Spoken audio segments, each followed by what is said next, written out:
তাদের দুইজনকে আমাদের বাঙালি ধরে নিয়ে আসছে। এখন বর্তমানে তারা বিজিবির কাছে জমা আছে, আর দুইজন বাঙালি বিএসএফ এর কাছে ধরা আছে। বিএসএফই মনে হচ্ছে আমাদের প্রতিপক্ষ মনে হচ্ছে হাঁটিয়ে উড়াই দিবে, এরকম অবস্থা।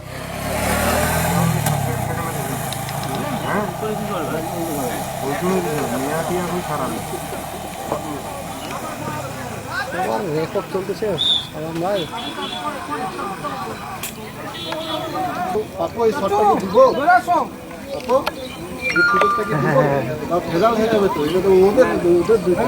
নিয়ে যাচ্ছে না ওইদিকে নাকি? ওইদিকে নিয়ে যাচ্ছে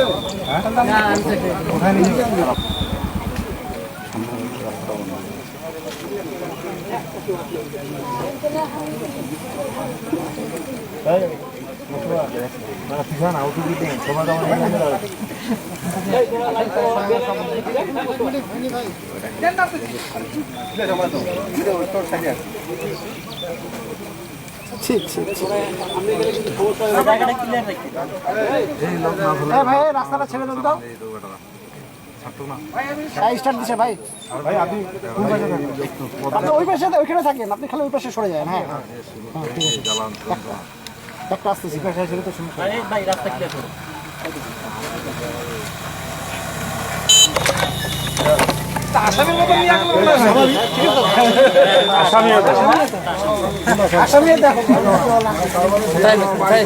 ঘটনাটা হচ্ছে, এটা হচ্ছে দিনাজপুর জেলার কাঁড়লিয়াপাড়া গ্রাম আর কি। গ্রামের পাশে হচ্ছে আমাদের ভারত, ইন্ডিয়া বাংলাদেশ একদম সংলগ্ন লাগানো। এখানে আমাদের ধান কাটতেছিল বাংলাদেশ কৃষক, তো ওই জায়গাটাতে একটু পানি ছিল। পানি থাকার কারণে একটু উঁচু জায়গায় ধানটা মাড়ার জন্য নিয়ে যখন গেল, পরবর্তীতে আপনার কিছু বিএসএফ আসে এদেরকে ঘেরাও করে দুইজন বাঙালিকে ধরে নিয়ে যায়, কৃষককে, ধান কাটা লোককে। তো এবং পরবর্তীতে আমাদের বিজিবি আসে, খবর পেয়ে বিজিবি তাদের কাছে মিটিংয়ের জন্য যায়। মিটিংয়ে বলে, তারা মিটিংয়ে তেমন কোনো প্রতিশ্রুতি দেয়নি, তারা বলছে আমরা পরবর্তীতে জানাচ্ছি। এখন পর্যন্ত বিজিবি এখানে আছে এবং ইন্ডিয়ান কৃষকও এদিকে ধান মারতে এবং ধান কাটাই করতে আসে। তাদের দুইজনকে আমাদের বাঙালি ধরে নিয়ে আসছে। এখন বর্তমানে তারা বিজিবির কাছে জমা আছে, আর দুইজন বাঙালি বিএসএফ এর কাছে ধরা আছে। টানা সপ্তমবারের মতো বেস্ট টিস্যু পেপার ব্র্যান্ড হিসেবে স্বীকৃতি পেয়েছে বসুন্ধরা টিস্যু। এখন পরবর্তীতে আমরা চাচ্ছি যে এটা সুষ্ঠু সমাধান, কারণ আমরা বর্ডারে থাকি। এরকম উগ্রভাবে যদি যখন তখন বাঙালি ধরে নিয়ে যায়, এটা মানে খুব আমাদের জন্য ভয়ঙ্কর ব্যাপার। গ্রামের লোকও খুব দুশ্চিন্তা করছে। তো আমরা দ্রুত চাই যে আমাদের দুজনকে ফেরত দেওয়া হোক। বর্ডারের ধারে আমাদের বাড়ি, বহুত আতঙ্কে আমরা বসবাস করি। তাহলে আমরা এখন কি করব? আমাদের চলাফেরা তো গরু ছাগল, আমরা জিরো লাইনের মধ্যে আমরা যাতায়াত করি, সবসময় আমরা ভয়ভীতির মধ্যে থাকি। তাহলে আমরা এখানে কিভাবে আমরা বসবাস করব? আমাদের আবাদ সাবাদ সব জিরো লাইনের পাশে, আমাদের বিরল থানার দক্ষিণ সীমান্তে আমাদের বাড়ি। আবাদ সাবাদ করা আমাদের বহুত অসুবিধা। আমাদের মধ্যে যদি এরকম বিয়ে সাহেব আমাদের জ্বালা যন্ত্রণা করে, হুট করে এরকম প্রায় এখানে আসে আমাদের এখানে, তাহলে আমরা এখানে কিভাবে আমরা বসবাস করব? এটা একটা বিরাট আমরা আতঙ্কের ভিতরে আছি আমরা। এটা আমরা আপনাদের অভিযোগ করতেছি যে আমাদের এই বিষয়ে এটা কি করা যায়।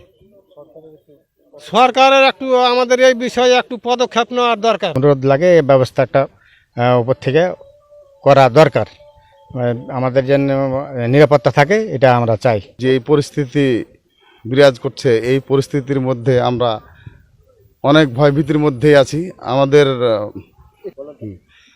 আমাদের যে পার্শ্ববর্তী ভারত, আমাদের পার্শ্ববর্তী বাংলাদেশ, একেবারে সীমান্তে আমাদের গ্রাম। এই গ্রাম থেকে আমরা গরু ছাগল হাঁস মুরগি প্রায় আমাদের পার্শ্ববর্তী বর্ডারে পাশে আমরা চড়াই।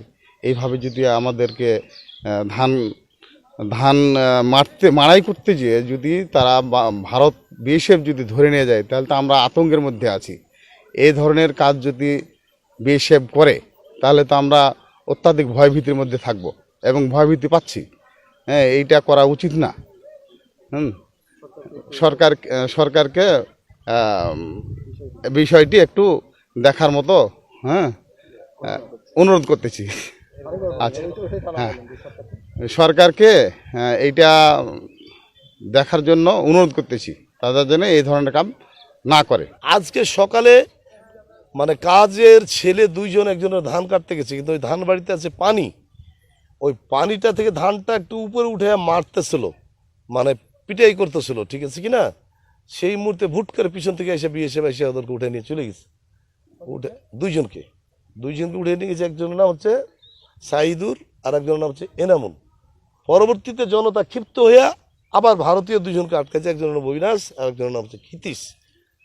তাৎক্ষণিক আমরা বিজেপির এখানে যারা দায়িত্ব আছেন তাদেরকে জানানো হয়েছে, তারা এসে তাদের কন্ট্রোলে রাখছে এবং তারা যোগাযোগ করছে ইন্ডিয়াতে, এবং ইন্ডিয়াওয়ালারা প্রতি উত্তরে দিচ্ছে যে আমাদের অফিসিয়ালি কার্যক্রম শেষ করে আপনাদেরকে জানাচ্ছি, হয়তো কিছুক্ষণের মধ্যে বা সন্ধ্যা লাগা ভাব হইতেও পারে, বলা যায় না। বিএসএফ এখন বর্তমান আগের চেয়ে অনেক আগ্রাসী মনোভাব।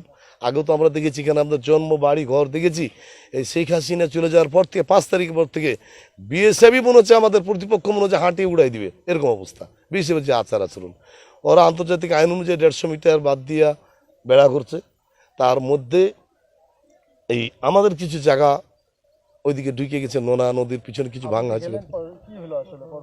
পরবর্তীতে এখন ওনারা ওনাদের অফিসিয়াল যে কার্যক্রম আছে এই সমস্ত শেষ করে আমাদের বিজেপিকে জানাবে, আর জানার পরেই তখন এইটা রদবদল হবে, ফেরত দেওয়া নেওয়া করবে আর কি। আমি নূর ইসলাম, চেয়ারম্যান, 8 নম্বর ধর্মপুর ইউনিয়ন পরিষদ, বিরল দিনাজপুর।